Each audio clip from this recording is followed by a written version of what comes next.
Hello, everybody. Presumably, everybody can see and hear us now. I'm Derek with Marching Health. You all know me. And I'm here with Claire Wilcox, Phantom Regiment Drum Major. Hello, Claire. Hi, everyone. Yeah, so we're just going to sit down and have a little informal chat about life, about leadership, about all the things in the world. It's a pleasure to meet you. I've heard a lot about you, and I did a little reading about you the last couple days just in preparation for this. You've got a pretty interesting story, it sounds like, and I'm sure everybody will be excited to hear it. So, how about we start there?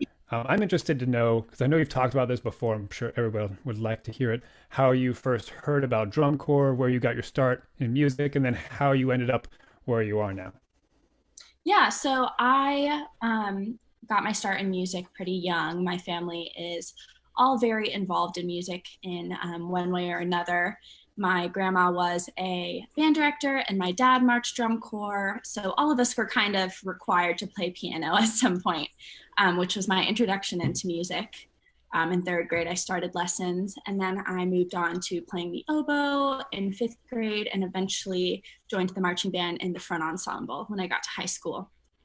Um, that's really when I fell in love with music and the marching arts specifically. I was also a cheerleader at one point in high school, and I really thought that that was my thing until I got to marching band. My parents actually told me I had to march a year. It wasn't a decision I really probably would have made on my own. And then they said I could decide after that. And about a week into high school marching band, I was ready to quit cheer and everything else and focus on band. Regarding drum corps, my dad, as I mentioned, marched drum corps in the 80s.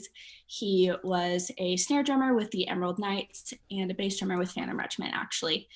So I always kind of knew it was there, but it wasn't until some close friends of mine got really into drum corps that I really started to pay attention to it. There was a live show in our hometown very close to us that was happening every summer. DCI St. Louis was at a much smaller college near where I live, or where I lived at the time, before it went to the big Edward Jones Dome this previous year, or I guess 2 years ago. I'm not sure. Anyway, yeah, so my friends were really interested in drum corps, and I essentially just realized I wasn't done with the activity after my senior year and I performed for the last time, which is when I set my heart on auditioning for the Phantom Regiment. Okay. So that was in 2018 that you first auditioned for the Phantom Regiment, right? Yes. Mhm. Wow. So how old were you when you first auditioned again? So at the audition, I was 17, but Hmm. when I actually got the position in March the summer, I turned 18 like in February. So I was 18 for that summer. But I actually went to that audition um, thinking it was just for experience, because obviously it's a very competitive um, position to be working towards. So I thought it was just for experience. I kind of decided last minute to go, last minute meaning the week of, and kind of spent a ton of time last minute preparing for it. And my parents were freaking out because they obviously knew kind of what it entailed. But I was, reassuring them, don't worry, I'm not going to make it. I just want to kind of see what it's like for next summer. And then clearly I'm here now. So that's not what happened. Yeah, I love that. Like, don't worry, guys, I'm not going to make it or anything. I didn't Nothing even crazy gonna happen. I didn't look at the calendar. I didn't look at how much money it was, which was the first thing, of course, they asked me when, Mhm. or the three of us, when we made it. They were like, okay, we just want to make sure, you guys have looked at the calendar and how much it costs and you can actually do this, right? And I was like, oh, of course, which I was going to make it work no matter what. But I genuinely was not super prepared for actually what this whole journey was going to be when I first came into it. Oh, that's pretty amazing. My own story. I auditioned for Phantom Regiment in 2006. It was my first drum corps camp ever, and I was cut. No hard feelings. I went to the Colt, spent 6 years there. It was great. Enjoyed every minute of it. So, but I guess I feel like we're kindred spirits in this exact one way that we share that experience of going to a Phantom camp and being just totally overwhelmed. But you just apparently handled it a little better than I did, which is totally okay. So you ended up being the drum major that year, 2018, if I'm getting my years all right. So when you first started as a drum major, that fairly young age, what were you kind of expecting that job to be like? And was there anything about it that ended up surprising you in the end? Yeah, pretty much all of it was way All of different it. than what I was expecting. I had this experience from high school, being a high school drum major for 2 years. I kind of felt like I knew that there's a lot that I was going to learn, but I still felt a little bit like I was a hot rod. I knew what I was doing. Being a drum major for a BOA band, it was like, it can't be that much different. It's just more, which in Right. reality, it was way different from what high school is. Obviously, I feel silly looking back on it now and the thought that I ever felt that way. It's a lot more responsibility off the field. Obviously, on the field is way more challenging than it ever was in high school. In high school, I kind of felt like the battery was a metronome for me, and I just kind of stayed with them, and everything worked out all right. Whereas now, the battery parts, percussion parts in general, are way more advanced and difficult, and I have to spend time sitting down with the score, even after being a percussionist myself, deciphering it and making sure I understand how things line up. And just the whole timing thing is a way bigger challenge than it was in high school. But I think the biggest shock for me was the actual off the field responsibilities because, again, in high school, it was typically like maybe you took attendance when, or made sure everyone was on the bus, or just did miscellaneous chores for the director. But there was always this very small list of things I had to do. Whereas when I got to drum corps, I kind of feel in some ways my role is a little bit a staff member as well as a member of the drum corps, with doing things like making sure housing sites are clean and equipment is taken care of and everyone is safe and doing okay and we're getting down the road on time. There's a lot more responsibilities than I realized before. Of course, waking up the drum corps in the morning and making sure everyone's in bed at night is a huge part of my day. And if I fail at either of those jobs, it could hugely affect our rehearsal the next day. So, yeah, when I first came into the job, I kind of had this, I tried to make like a mental list in my brain. If I just check off all of these things every day, then I'll be good and I'm doing my job well. But I quickly realized that I just needed to keep an eye on really everything. And if I just tried to, dumb it down to a list, I was going to miss a ton. Um, which, yeah, and that list is constantly evolving and there's constantly new things, even after doing it for 2 years, that I didn't realize I needed to be aware of until, I kind of, it falls to the wayside and some mistake is made that we need to, catch up on. Yeah, I think that's something that a lot of people who haven't done drum corps before might not know about drum majors. That was something that surprised me too when I first entered drum corps, is just how much they are involved in the day-to-day operations of things. Like like the most visible part is just what they're doing on the field.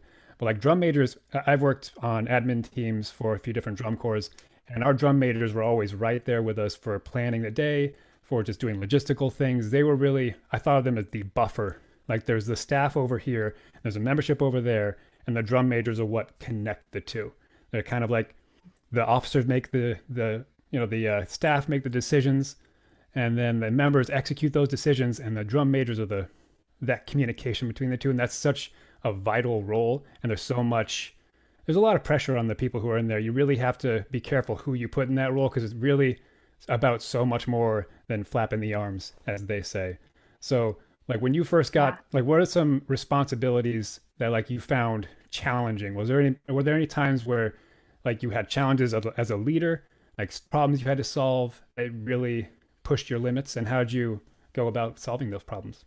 Oh my goodness, yeah. Coming into it as a rookie head drum major when I was only 18, I think was just hands down the biggest challenge I could have faced in my drum corps career, because I was coming into this role where I am being a leader of, or trying to be a leader of people who were, 21 years old, 20, 21, 22 even, who had been at the drum corps for 4 or 5 years. And now they're supposed to look at me as a peer, listen to my directions. And that was really difficult. And also trying to lead a group that you don't know well yet. When I don't really understand the culture of the drum corps, I was figuring that out as I go. Our role a lot of the times is to speak to the drum corps. At the end of the day, that's kind of a tradition we have at Phantom Regiment. At the end of every full ensemble rehearsal, I stand up and speak to everyone, and kind of give some like wrap up notes and motivational things, just to kind of see, as I'm gauging what the drum corps might need at that moment. That was really, really hard for me my first year, because there were so many people I didn't know. I didn't feel like I was yet qualified to be able to do that and speak to them, because I didn't feel like I had sufficient time to really earn their respect. So it was more the social cultural aspect that I've struggled with the most, especially in my first year. I feel like now, after having a year under my belt, that went so much smoother. In 2019, I felt really comfortable standing up in front of the drum corps and speaking to them, because I felt like I was finally kind of on, I had enough experience to feel like I had earned that right. But the first year, that was really difficult for me, especially learning every single staff member has a different way they want rehearsal run, a different way they want you to interact with them, a different way that they want you to interact with the members. And especially when we have new staff coming in pretty regularly each year, we've had some amount of staff changes. That is definitely a new challenge every single year, to figure out how each staff member wants you to do things. Okay. So what was that? That's interesting to me. Like the staff had different ideas of how you should be interacting with the other members. Do you have like an example you can give of like a difference? You don't have to like name names or out people, but I'm just Yeah. interested like what the different approaches might be. It depends. Some staff members want me to completely run the rehearsal. So they'll just, stand next to me, tell me the directions, and then I display them to the drum corps, and I do all of the starts and stops and all of the directions. And some staff members will be okay with me stopping and giving feedback, trumpets, you're slow, or whatever it may be. Other staff members want to have those roles kind of flipped, where they are completely in control of the drum corps. They don't want me to stop a rep at all to fix things like timing. And really that can change from day to day too, depending on what we're working on. Sometimes someone will kind of have one approach, and then the next day, if we're doing bigger picture things, will want me to not, again, interfere with rehearsal in that way. So that's really difficult. Also learning how to communicate, because I do have a very unique perspective from where I'm standing, both timing and needs, I guess, wise of the members, because the staff is so far away, and I'm really in the middle of the two of them, like you said, both figuratively and literally.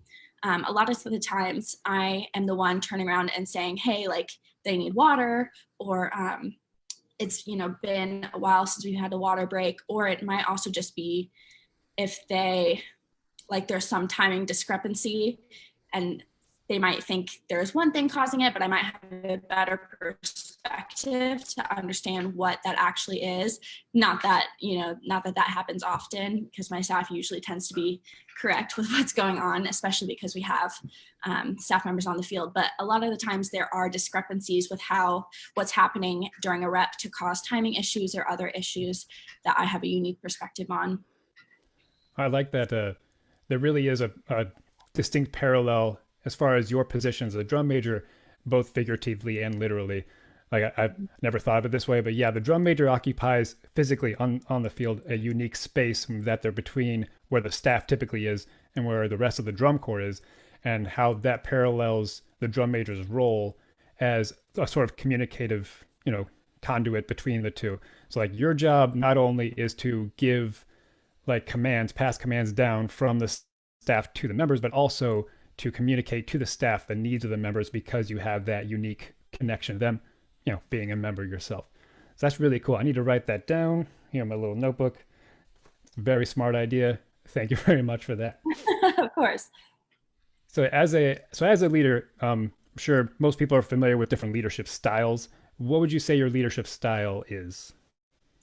I spent a lot of time thinking about this. I definitely think my ideal leadership style that I always strive to exhibit would be leading from the middle of the pack.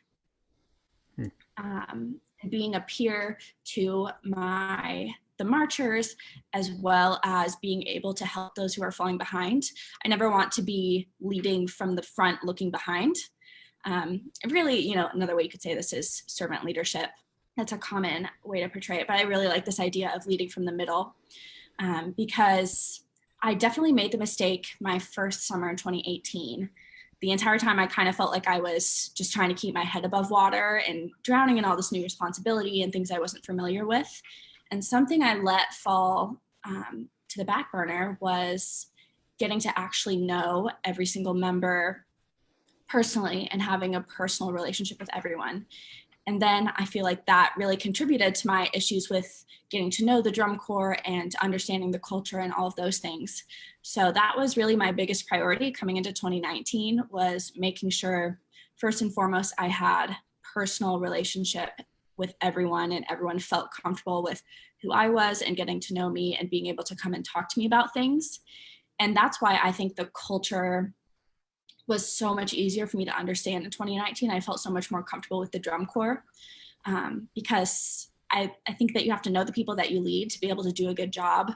And when they know me and trust me as a person first, then I think that they will trust me on the field. But that's something I really struggled with. And I realized that was a root of a lot of the struggles I faced in 2018, was I didn't have those personal connections. And then a lot of miscommunications were happening, a lot of just lack of understanding from all sides. So I guess that kind of sums up my philosophy on that. Oh, fantastic. I like that. The building a connection really is important. And a lot of it has to do with that communication. I mean, leadership is almost all communication, really, when it comes down to it. So I'm putting myself in the mindset of somebody. There's a lot of people watching right now. 30 people. How about that? It's like a new record. And I imagine a lot of them are students or performers themselves. So if I was listening, I'd be wondering I love the idea of connecting with people, of building relationships. So what practical steps could I take to do that? So what did you do differently in 2019 that really made that difference? So what practical steps did you take to build those connections?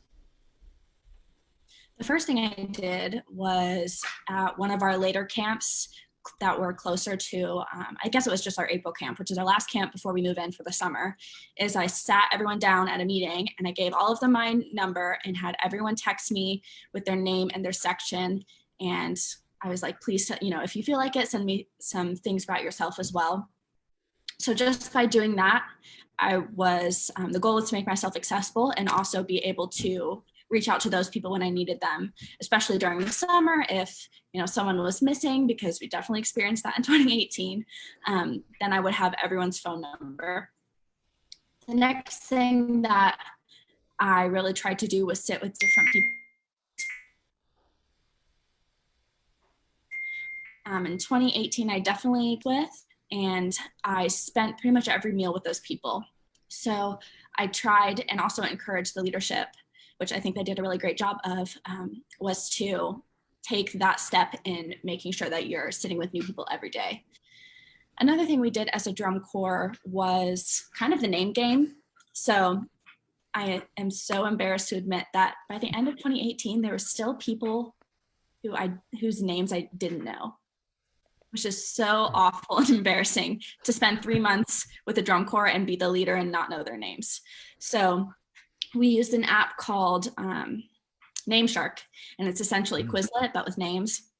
Unfortunately, they don't have it for Android. But anyway, so I knew everyone's name in the drum corps by the 4th day of spring training, and we made kind of a game out of it. So at the end of the day, this was accessible to the entire drum corps, and we would have people pick a section and choose a person who had to name all those people in that section. And if they failed, then they would have to do it again the next day. So then definitely the next day they would come prepared. And I thought this was awesome because we just had so much more cohesion amongst the entire drum corps, because everyone was getting to know each other versus kind of a lot of the times it's the brass and then the guard and then the percussion, and those people know each other really well because they spend most of their time together. But this way we were kind of forcing people to get to know other sections, and I thought it did wonders for our culture. That's fantastic. Yeah, the learning everybody's names was always that was a challenge. There was a guy when I was marching. His name was Steven. I won't give him his last name because I don't know if he wants people to know who he is. But Steven was really cool. He was one of the color guard members, and his thing was he would hang out right next. Like we had, you went and got your food at the food truck, and then we had like all the drink dispensers right next to the line. And so he would just sit there and talk to every single person as they came through, just make small talk. And he learned everybody's name within like a couple weeks, and it'd be like a thing he would show up and just like name off people, and it was really inspiring. Like he really brought everybody together that way, and the practical difference that makes is huge. Like you said, like it's about that communication. And even if you're a leader, and even if you think that you look super approachable and everybody's your best friend, if you haven't reached out to them, it's unlikely they see it that way. So taking that step can make the difference between them coming to you to solve a problem or them just ignoring it. And if you're in a leadership position like you were and are, it's important that people actually come to you and feel comfortable doing that when there's an issue. So I definitely like that. What was the name of the app that you used again, just in case people want to use it? Name Shark? Yes. Okay, that's very handy. I'm definitely going to use that. I feel like I saw that somewhere.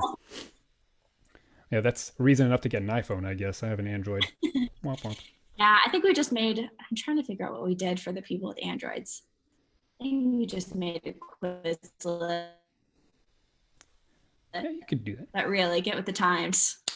Yeah, I love cheesy solutions to problems. I love it. It's like it's Yes. not the name shark thing, like just quizzing. That seems like cheesy, but it works. It works like a charm, and it sounds kind of fun. So anytime you can gamify things, all the better.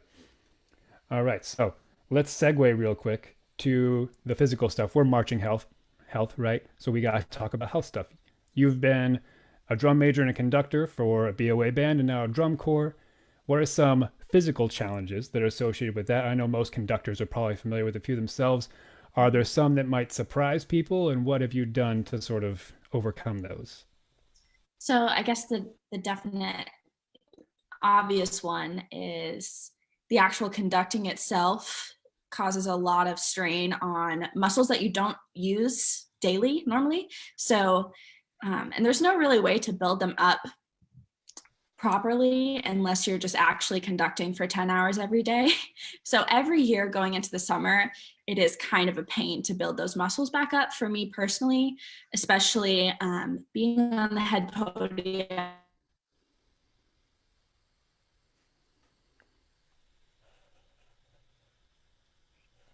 I spend will share that responsibility when possible, but most of the time I am on that podium for the extent of most days.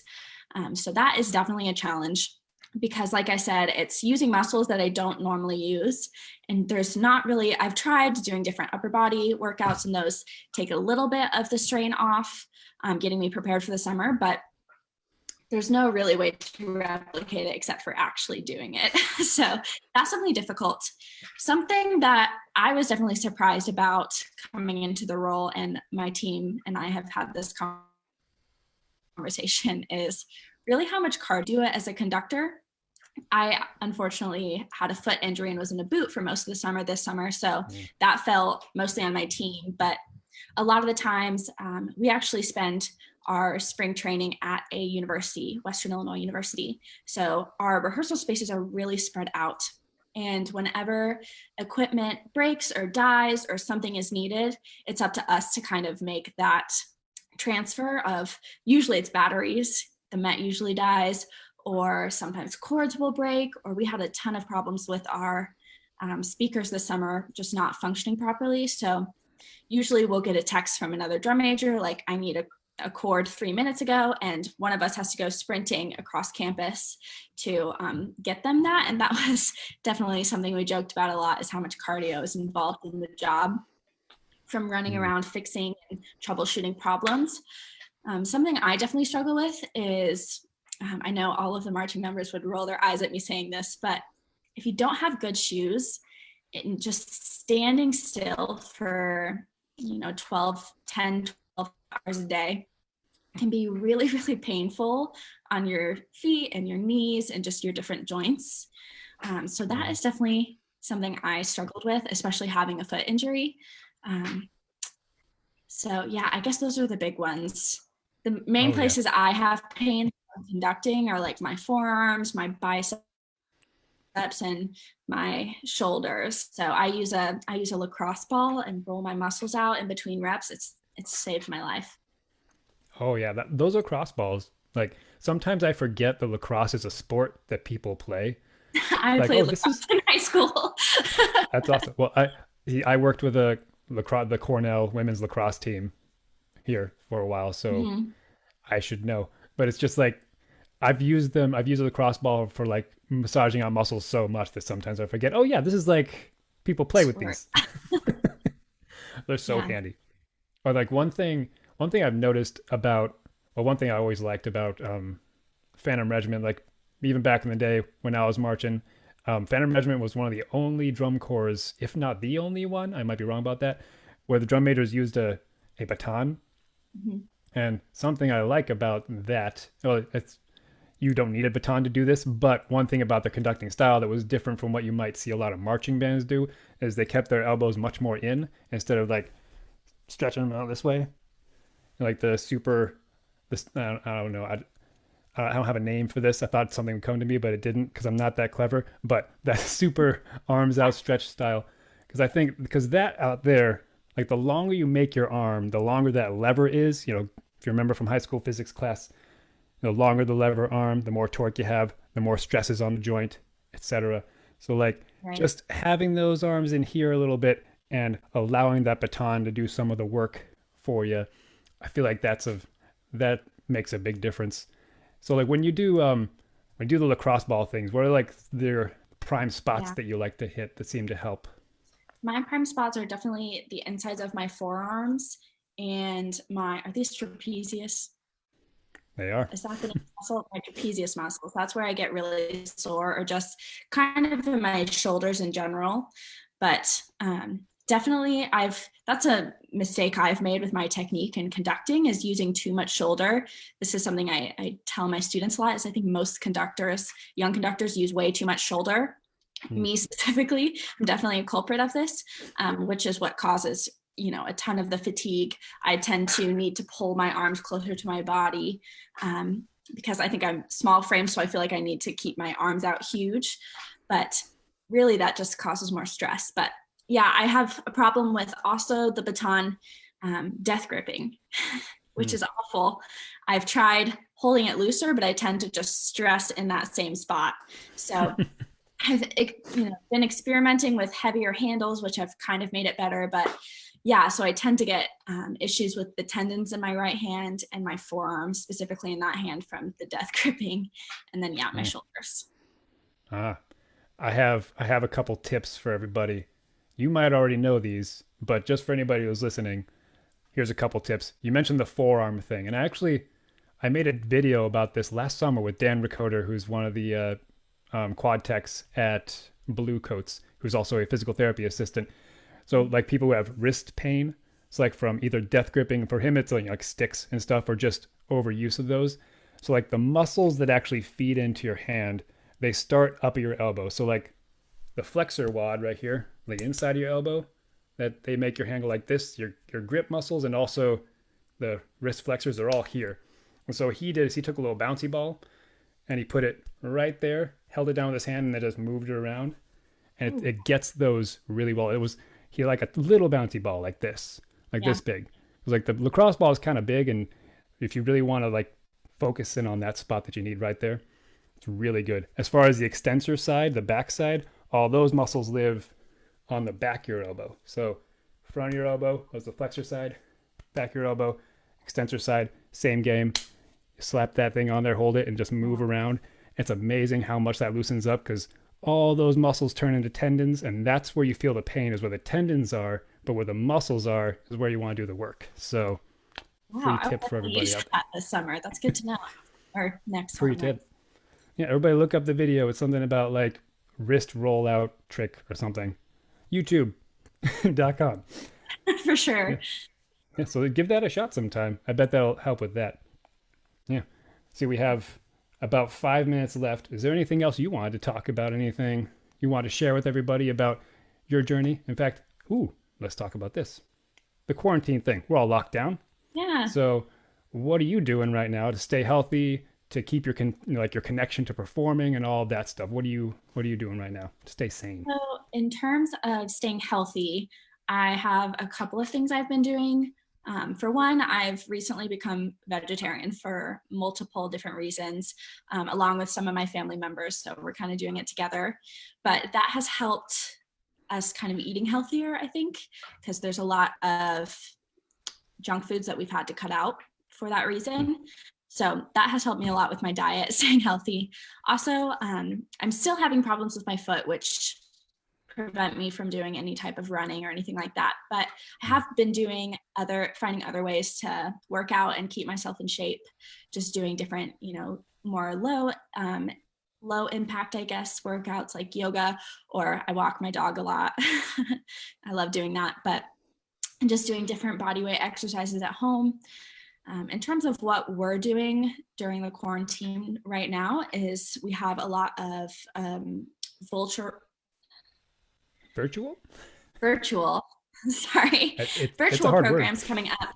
No, virtual programs coming up for the drum corps this summer. We're still planning on having a 2020 drum corps. We're contracting members and all of those things, and having kind of weekly assignments and guided practice, things like that we'll be having starting on June 1st, I think, going through when finals would have been for us. So kind of having a virtual drum corps season, even though it's, definitely not the same.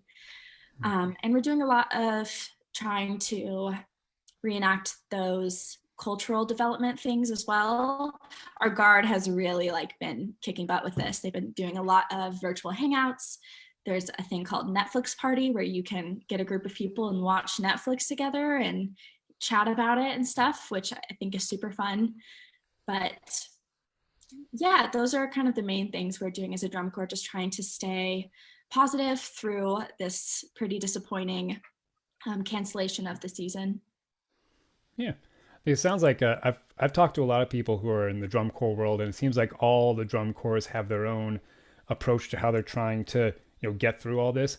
But the one thing that seems to unify them all is they're trying to maximize the connection, which I think is the right approach. And you were just talking about it, like the thing that is really cool about drum corps is connection. The connection that we have with the people around us. So I love to see drum corps doing that, prioritizing not just putting out a product, whatever that might be, but trying to, as much as possible, retain those connections that really make drum corps special. So I'm so happy to see that.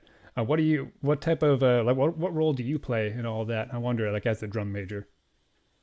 So I try to be in as many of those hangouts as I possibly can. A lot of them overlap, so it's not always possible to be in every single one, especially I'm taking summer classes too, which makes it difficult. But doing a lot of communicating with the staff and the leadership has primarily been my role right now.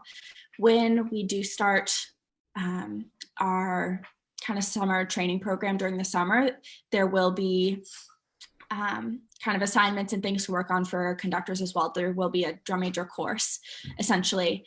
But right now it's just been communicating a lot with David, our corps director, and different caption heads, making sure that different projects we're doing are staying on track, as well as making sure our communication is still fully functioning within the leadership. That's awesome. I'm glad you're keeping involved and keeping that connection going. That's awesome. Well, that's about all the time that we have for today. Thanks everybody for tuning in and talking. Thanks Claire for joining us here and sharing your experiences and talking a little bit about drum corps. You've been fantastic. Yeah, absolutely. Hopefully we can, have another one of these someday, and hopefully someday we'll be able to meet in person during the 2021 season. Fingers crossed. That'd be awesome. All right. Well, thanks again, everybody. you have a fantastic evening. All right. I'll see y'all Bye. later. Bye, everybody.